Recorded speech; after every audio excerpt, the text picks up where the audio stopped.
Hi, this is Mr. Evans.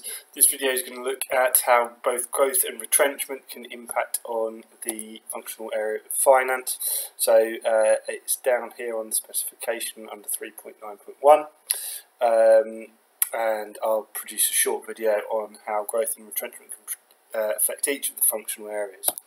So just before we start thinking about how growth and retrenchment can affect finance, it's worth just reminding ourselves that growth occurs when a business increases in size, perhaps through external growth, where a business overtakes or merges with another company, or it could be organic growth, where the company finances that growth itself and opens new branches, or retrenchment. And retrenchment is when a business actually reduces itself in size with the purpose of perhaps focusing on its core competencies or becoming more focused as an organisation. So before we consider the impact on finance, we should just remind ourselves what exactly the finance functional area does and what its main kind of targets, measures of performance concerns are within that department. So on the left there are a number of areas that the finance department is concerned with. Okay, I won't go through them, but you can read them. Start to have a think about, well, if the business increases in size or starts decreasing in size, how will that affect each of these measures of financial performance? So here's a few sort of ideas that I've had. In terms of working capital, the money used for the day-to-day finance of the business. How will growth or even retrenchment affect that working capital? Will the business have enough money to pay its creditors?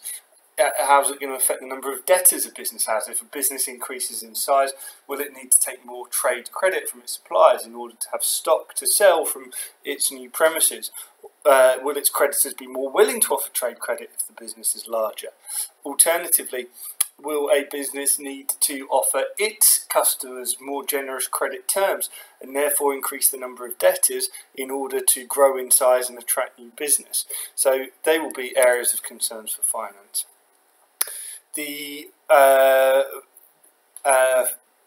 Director of Finance, or the people working in the finance department, are going to be interested to know the extent to which economies of scale may be generated by any growth. Or will the business start to experience any diseconomies of scale where it actually starts to get more expensive, average costs rise as a result of the growth? So the finance department will keep a very close eye on the extent to which maybe a merger or a takeover or some organic growth is cutting average costs, and are there some areas, is it becoming more difficult to communicate and communication costs are actually increasing? So that will be an area of interest to the finance department. The sources of finance available for growth. So if a business is increasing in size, it's going to need to fund that expansion somehow. Now, will these sources of finance be earned from internal sources like selling existing assets or using retained profits, or will it require the organisation to issue some shares and gain some money from new investors, or will it need to borrow some money?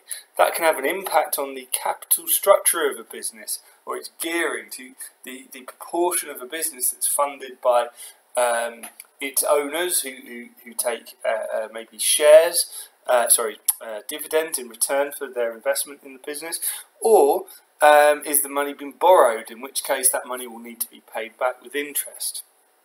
And to what extent is the business reliant on borrowed money, because that can be a measure of risk.